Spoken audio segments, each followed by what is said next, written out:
Ketegangan antara jiran-jiran mencapai titik genting yang membawa maut. 911, apakah kecemasan anda?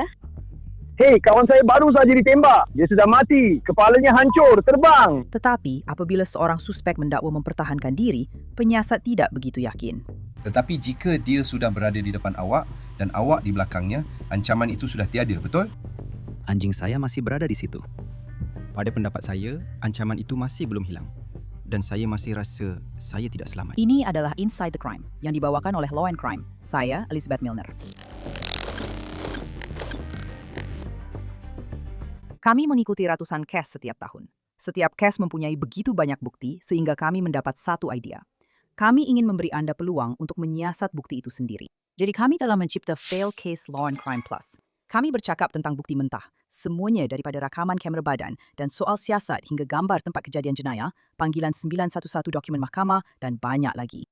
Bahagian terbaik, aplikasi ini juga merangkumi setiap episod Inside the Crime dan beribu-ribu jam rancangan kegemaran Law and Crime yang lain tanpa iklan, dan kami sentiasa menambah file case dan rancangan baharu sepanjang masa. Muat turun Law and Crime Plus di App Store hari ini dengan mengklik pautan di dalam deskripsi atau yang disematkan di ruangan komen untuk memulakan percubaan percuma Anda dan menyelami file case terkini. Pernahkah Anda menonton rancangan Neighbours di HBO? Sebenarnya, case ini boleh sahaja menjadi salah satu episodnya. Jiran-jiran ini telah bermusuhan selama bertahun-tahun. Tetapi, apa yang didakwa mencetuskan insiden tembakan maut ini, percayalah atau tidak, adalah dua perkara, sebuah kereta dan seekor anjing.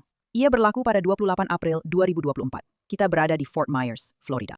Lebih kurang jam 6.15 petang apabila pejabat Syarif Daerah Lee menerima laporan mengenai satu kejadian tembakan. Kini, Law and Crime telah mendapatkan rakaman panggilan 911 dan pemanggil itu mendedahkan bahawa penembak masih berada di lokasi kejadian. 911, apakah kecemasan anda? Hei, kawan saya baru saja ditembak. Dia sudah mati. Separuh daripada kepalanya hancur. Apakah alamatnya, Tuan? Saya tak tahu. Fort Myers, lelaki-lelaki datang ke sini dengan pistol. Baiklah, Tuan. Saya perlukan anda untuk berikan alamat anda. Tuan, Apakah alamat anda, Tuan? saya tidak tahu alamatnya. Saya Beritahu saya dengan tepat apa yang berlaku. anjing. Seorang lelaki berada di jalan dan kawan saya tak nampak. Saya suruh dia jaga anjingnya, jadi dia berhenti. Dan lelaki itu mengacukan pistol ke arah kami. Saya sangka itu pistol BB. Jadi dia tak tembak. Ya Tuhan, korang comel betul. Aduh, ya Allah. Ya Allah. Kemana dia pergi selepas dia menembaknya? Dia masih berdiri di sini dengan pistolnya. Dia masih di sana?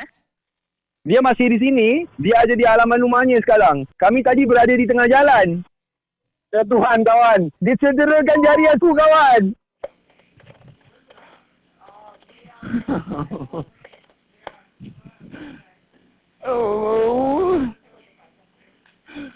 Oh my God. Yo. Dia tembak macam Toronto. Bo-bo-bo. Ia tak berbunyi bau. Ia tahan dia pukul. Aku pun tak basi kalau aku... Oh bro. Nampaknya dia cuba bunuh kami berdua. Sungguh. Tembakan dilepaskan. Nampak tak kawan kau masih hidup? Tak bro. Separuh kepala dia dah hilang. Sekarang kita perlu rujuk laporan tangkapan mereka untuk dapat gambaran penuh tentang apa yang berlaku apabila Deputi Syarif Daerah Lee tiba di tempat kejadian. Ia menyatakan, petikan, Deputi Syarif menemui dua lelaki di hartanah sebelah dan Andrew Perkins. Deputi Syarif juga menemui sebuah truk dengan beberapa lubang peluru di bahagian belakang kabin dan ruang kargo, serta seorang lelaki yang tidak memberi respons yang kemudiannya dikenal pasti sebagai di tempat duduk pemandu dengan beberapa kesan tembakan. Deputi Sheriff mengawal kawasan kejadian dan paramedik memeriksa serta mengesahkan beliau telah meninggal dunia di tempat kejadian. Kawasan siasatan telah dikawal oleh timbalan Sheriff untuk siasatan lanjut. Walaupun dokumen penahanan menyembunyikan nama mangsa, media tempatan termasuk Gulf Coast News telah mengenal pasti mangsa sebagai Carl White, berumur 50 tahun yang juga dikenali sebagai Doyle. Menurut Gulf Coast News, mangsa telah bertengkar dengan jirannya, Andrew Perkins, yang berumur 22 tahun. Baiklah, jadi sudah tentu memandangkan anda berada di sebuah fasiliti di mana anda di belakang pintu berkunci dan sebagainya. Kami perlu membacakan hak anda, okey? Ini tidak bermakna anda sedang ditahan. Ia hanya bermaksud kami membacakan hak anda. Jadi anda mempunyai hak untuk berdiam diri. Apa sahaja yang anda katakan tidak boleh digunakan terhadap anda di mahkamah. Anda faham? Ya. Tuan, Andrew Perkins sedang duduk bertentangan dengan detektif atas sebab tertentu. Saksi-saksi mengatakan dialah yang melepaskan tembakan ke arah mangsa. Jelas sekali kami berada di sini mengenai insiden yang berlaku di rumah anda hari ini. Jadi, boleh terangkan kepada saya apa pandangan anda tentang kejadian itu dan apa yang sebenarnya berlaku di sana? Jadi, awal hari itu, saya tolong kawan saya pindah. Dia pindah ke sebuah kedai. Saya bantu dia. Kemudian kami pulang ke rumah saya untuk beri makan anjing-anjing saya. Rumah awak, betul? The yellow house. Kami pergi ke sana, beri makan anjing-anjing saya, lepaskan mereka keluar. Dan? Doyle dan Tyson, dua lelaki dalam truk itu. Kami dah banyak kali ada masalah dengan mereka sebelum ini. Dah tak terkira banyaknya panggilan tentang kamu semua datang ke sana dan berurusan dengan mereka. Kami akhirnya halau dia dari... Dia ialah adik kepada nenek saya. Jadi dia macam makcik kedua saya dari tanah dia. Adik perempuan saya dan suaminya yang miliki tanah itu sekarang. Dan mereka berada di belakang sana. Biar saya beri ini sekejap. Ya. Ini cuma peta lokasi. Jadi ini rumah awak, betul? Ya. Okay. Jadi, bangsal ini di sini. Jadi saya punya. Saudara perempuan nenek saya tinggal di sana. Dan mereka ada, lihat, anda boleh nampak di sini, gambar lama yang hanya menunjukkan longgokan barang buruk dan banyak barang curi daripada orang-orang ini. Seluruh kawasan di sini dulu tempat sindiket dadah yang sangat besar pada zaman dahulu, lebih 20 tahun yang lalu sebelum saya lahir.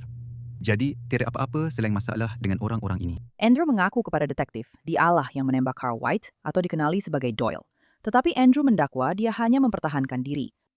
Saya sentiasa berjalan di sekitar kawasan rumah saya dengan AR saya. Itu memang kebiasaan saya. Rumah pakcik saya lah rumah pertama di jalan itu. Itu rumah pakcik saya. Dan sama juga, hanya keluarga saja di jalan ini lebih kurang. Saya berada di sana dan saya hanya duduk memerhati, seperti biasa. Saya pastikan mereka tahu yang saya nampak mereka. Dan saya nampak apa yang mereka buat. Dan dia mula beredar. Doyle, dia tekan pedal minyak. Anjing saya melompat keluar, cuba kejar dia dan dia tak perlahankan kenderaan. Dia terus memecut laju. Dan saya kata, tidak, awak jangan cuba langgar anjing saya. Saya angkat senapang saya. Saya mempertahankan anjing saya. Dan bila saya turunkan senapang itu, saya kata, buka mata awak semasa memandu di jalan ini sebab awak bukan tinggal di sini. Saya yang tinggal di sini. Mereka ini tinggal di sini. Anjing-anjing saya tinggal di sini. Mereka buat semua benda sepanjang hari. Tak ada masalah. Kami kemudian... Di sini saya akan beri awak kertas ini. Atau tunjukkan saya dengan pen dan kertas ini. Tunjukkan apa yang awak maksudkan. Di mana semuanya berlaku. Dan... What was going on there? Jadi, saya duduk di situ. Duduk betul-betul di sini. Hanya ulang-alik di luar truk dan mereka baru saja memuatkan satu lagi trailer di sini. Di atas hartanah dia. Yang mana mereka tak sepatutnya buat begitu sebab saya. Orang yang tinggal di sini sekarang bukan pemilik hartanah ini. Kakak saya dan suami dia yang memiliki. Mereka yang memiliki. Seluruh tanah ini memang mereka yang punya. Mereka yang miliki tanah ini. Betul. Jadi mereka sedang memandu ke sini. Anjing saya ada di situ. Saya ada di sini. Mereka ada dalam truk di sini. Dan kami bertukar beberapa kata dan saya berkata, ini berlaku selepas dia berlari ke sini. Dia berlari ke sini dan mereka hampir melanggar anjing saya. Dan mereka kata, mereka akan datang semula dan bawa sesuatu bersama mereka untuk selesaikan hal dengan saya. Jadi saya anggap itu satu ancaman. Dan kedua, bukan saja dia cuba memecut pergi, tapi dia pusingkan truk dia untuk langgar saya ketika saya berada di atas rumput saya di situ. Dia pusing dan tekan minyak. Jadi pada masa itu saya melompat ke tepi, melangkah ke belakang, mengangkat senapang saya dan saya melepaskan tembakan. Baik. Mudah dan ringkas. Itu adalah untuk mempertahankan diri. Dan berapa kali awak melepaskan tembakan dengan senapang itu? Awak tahu? Saya tak dapat kira. Saya tak tahu. Saya tarik picu itu sampai kami berdua macam... I think that magazine. Ada, saya rasa, 10 atau 15 peluru dari kali terakhir saya pergi ke lapang sasar. Okey. Awak tahu, saya ada 15. Saya rasa, saya tak tahu. Sejak Andrew mengaku menembak hingga menyebabkan kematian, penyiasat kini memberi tumpuan kepada garis massa dan sama ada dakwaan mempertahankan diri olehnya benar-benar kukuh. Dan adakah kamu berdua ada bertukar kata-kata lebih awal pada hari itu seperti sebelum ini, sebelum kamu keluar ke sini? Atau adakah kamu hanya keluar ke sini begitu sahaja? Saya keluar ke sana hanya untuk mengakhiri. Tak nak anjing. Okey, itu memang apa yang saya biasanya buat. Sebab saya dah keluar sepanjang hari sejak awal pagi tadi sebab kami buat kerja pentas. Berpura-pura memasang kedai di Arena Hertz. Saya tolong dia pindahkan beberapa barang sebab kami cuma kerja lebih kurang 4 jam. Lepas tu kami balik ke rumah dia. Saya tolong dia angkat barang dan kemudian dia hantar saya balik untuk jaga anjing-anjing saya sebab kereta saya rosak. Dan kemudian semua perkara itu pun berlaku. Yeah, okay. Dan hanya untuk pastikan sekali lagi. Jadi bila kamu semua berada di kawasan ini, di sini, bila semuanya mula berlaku dan dia berada agak berdekatan dengan kamu. Okey? Baiklah. Dan seperti yang saya katakan, saya memang dibesarkan dengan senjata api. Ayah saya seorang ranger. Datuk saya yang tinggal di rumahnya sangat-sangat biasa dengan pejabat syarif. Saya tidak akan tembak seseorang hanya kerana mereka buat saya marah. Saya mesti rasa nyawa saya dalam bahaya. Okay. Untuk tarik picu, sebab saya ada permit bawa senjata tersembunyi saya. Sebab dia akan bawa permit dia. Saya ada semua ini. Saya faham itu. Jadi saya cuma nak cakap itu adalah mempertahankan diri. Dan macam mana kalau saya rasa terancam di tanah milik saya? Dan juga nyawa anjing saya dalam bahaya pada masa itu. Dan apa senjata api yang awak ada di sana? Macam mana rupanya? RO15. Dan adakah itu yang boleh awak terangkan kepada saya? Macam mana rupanya? Adakah ia berwarna hitam, hijau atau perang muda? Campuran kedua-dua, perang muda dan hitam. Ada skop padanya. Okey, dan bidikan besi lipat. Okey. BMAC. Okey, dan ia yang duduk di depan rumah, yang duduk di atas kerusi. Ya, okey. Hanya AR-15 di sana. Ya. Jadi sejauh mana awak rasa awak berada dari dia ketika kamu berdua berada di sini berdiri sebelah menyebelah? Lori itu berada di sebelah awak. Sejauh mana jaraknya? 10 kaki, 5 kaki. Saya rasa mungkin 5 kaki. Sebab saya berada di atas rumput dan mereka pula berada di tengah jalan. Okay. Tapi mereka makin lama makin dekat ke bahagian rumput di tepi jalan. Jadi jaraknya lebih kurang dari saya ke awak, Tyson kemudian Doyle, sebelah pemandu. Jadi seterusnya adalah truk itu. Sebab ini mungkin dari saya ke awak sekarang mungkin lebih kurang 2,5 ke 3 kaki. Jadi 5 kaki lebih daripada itu. Ya, 5 kaki mungkin dari sini ke dinding itu memang agak dekat sebenarnya sebab saya ada bukaan tangan 6 kaki. Katakanlah begitu kalau awak kata awak 6 kaki akan pergi dari sini ke sini. Jadi betul, ya, jadi 5 kaki. Dan masa kamu semua buat tadi, masa kamu semua belah-alik, adakah kamu ditingkap? Ya? Adakah kamu ditingkap di depan truk atau kamu di belakang truk? Macam saya berdiri betul-betul di situ, sebelah peti surat, lebih kurang ke sebelah kanan dan saya cuma berdiri di situ tengok dia, lepas tu mereka terus bergerak. Bila dia membelok ke arah kamu, adakah masa dia berhenti atau selepas dia buat begitu? Dia berhenti. Kami sedang bercakap, anjing saya lari. Atau sebenarnya anjing saya memang dah ada di sini. Dia pergi ke sini sebab dia nampak kereta berhenti. Dia nak tahu siapa orang tu. Jadi lepas tu dia gerakkan kereta ke depan. Masa tu saya dah berada di sini dan bila anjing saya balik semula kepada saya, dia pusing steering terus ke arah saya. Kalau saya tak bergerak, dia memang akan langgar saya. Yang sejujurnya saya rasa saya patut biarkan saja benda tu berlaku masa tu. Tapi kalau saya tak bergerak, dia memang akan langgar saya. Saya undur ke belakang dan saya...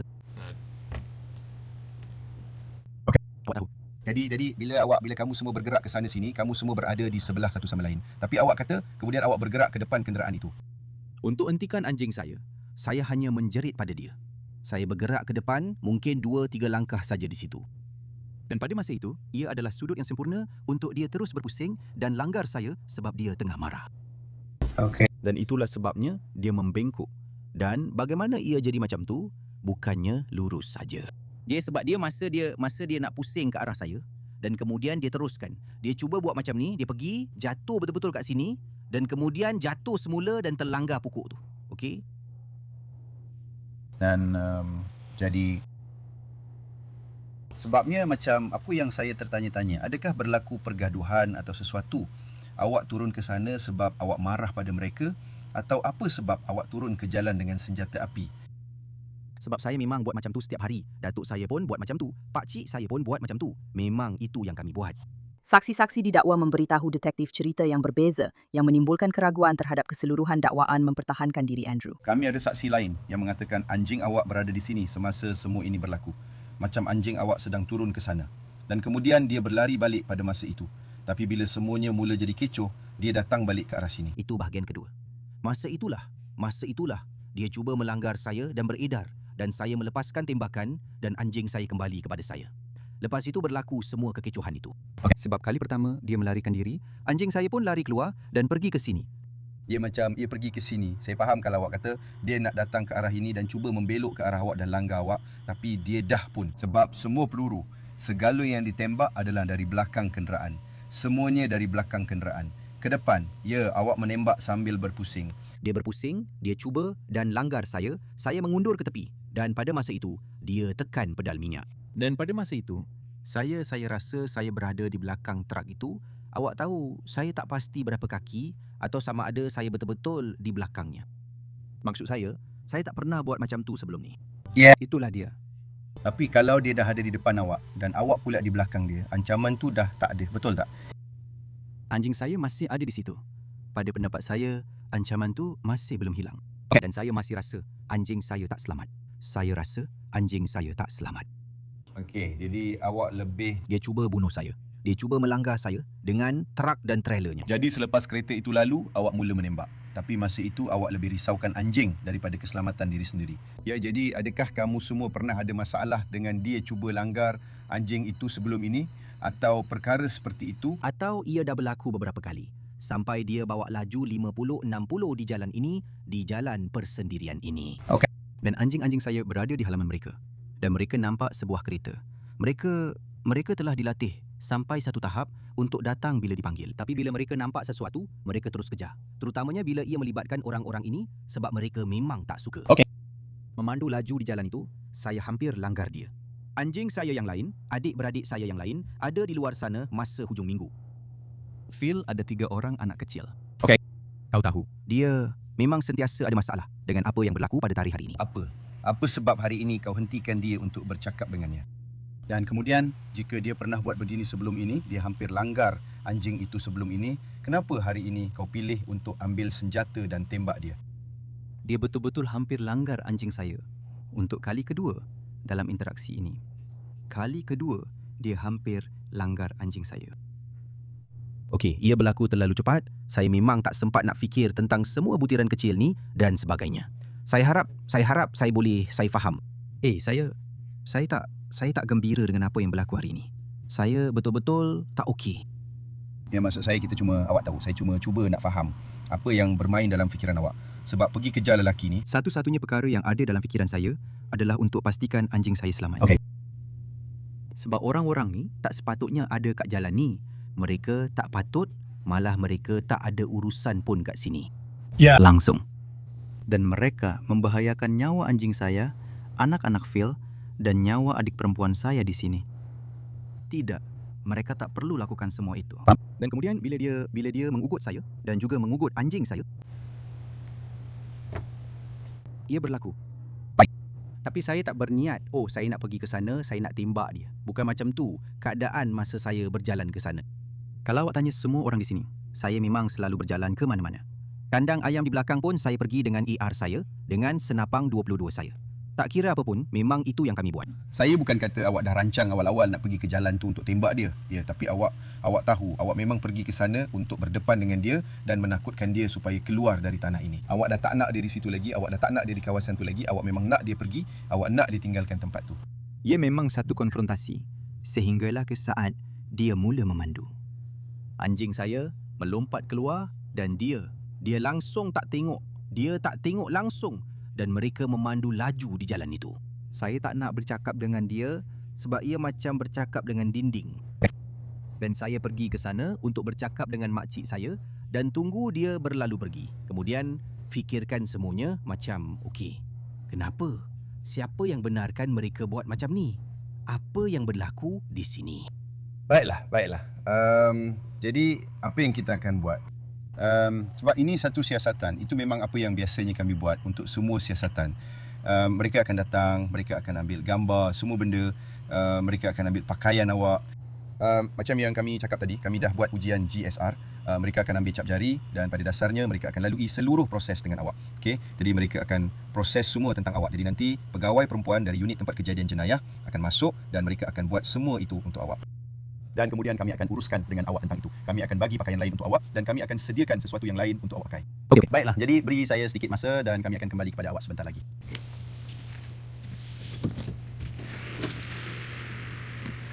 Perkins YA. Baiklah. Jadi saya tahu awak telah bercakap dengan detektif Murphy di sana. Saya hanya membantu dia dengan segala-galanya. Jadi beginilah yang akan kita lakukan. Saya telah dapatkan waran geledah untuk dapatkan seperti DNA, pakaian, barang-barang seperti itu daripada awak hanya untuk berkaitan dengan kes ini. Jadi saya kena bacakan ini kepada awak dulu dan awak juga akan dapat salinannya. Jadi tiada apa-apa yang terlalu serius. Jangan terlalu fikirkan tentang ayat-ayat dan sebagainya. Tapi ini memang sesuatu yang saya kena bacakan kepada awak. Kalau awak ada apa-apa soalan, tolong simpan sampai habis nanti, okey?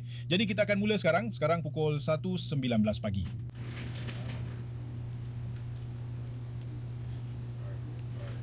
Baiklah, jadi ini adalah nombor kes 24,206,926. Andrew Brantley Perkins. Ya, Tuan. Ya, Tuan. Dan awak tinggal di North Fort Myers, Florida, betul? Itu adalah alamat semasa awak. Okay? Jadi kita sekarang berada di pejabat sheriff daerah Lee. Saya hargai kesabaran awak. Saya tahu malam ini sangat panjang di sana. Fort Myers, Florida 339. 2. Andrew Perkins telah ditangkap dan didakwa dengan pembunuhan darjah kedua serta cubaan membunuh darjah kedua. Dia mengaku tidak bersalah dan ditahan di penjara daerah Lee tanpa jaminan menunggu perbicaraan. Kes Andrew Perkins dibawa ke hadapan juri pada musim luruh tahun 2025. Peguamnya menegaskan semasa perbicaraan bahwa Andrew bertindak untuk mempertahankan diri. Namun, juri dilaporkan menolak dakwaan hak mempertahankan diri yang dikemukakan olehnya. Andrew Perkins didapati bersalah atas semua pertuduhan terhadapnya, walaupun peguamnya telah memohon untuk perbicaraan semula yang dilaporkan telah ditolak pada Oktober 2025. Pada Mei 2026, Andrew Perkins dijatuhkan hukuman penjara selama 40 tahun, menurut satu kenyataan akhbar oleh pejabat pendakwa raya negeri untuk Mahkamah Litar Kehakiman ke-20. Selepas dibebaskan dari penjara, Andrew Perkins akan berada di bawah propsen sepanjang hayatnya. Rekod dalam talian menunjukkan Andrew Perkins sedang menjalani hukuman di bawah Jabatan Pemulihan Florida. Tarikh pembebasannya dijangka pada tahun 2064, ketika beliau akan berusia dalam lingkungan 60-an. Terima kasih kerana menonton episode Inside the Crime kali ini. Saya Elizabeth Milner, dan kita akan berjumpa lagi di sini esok dengan kes yang lain.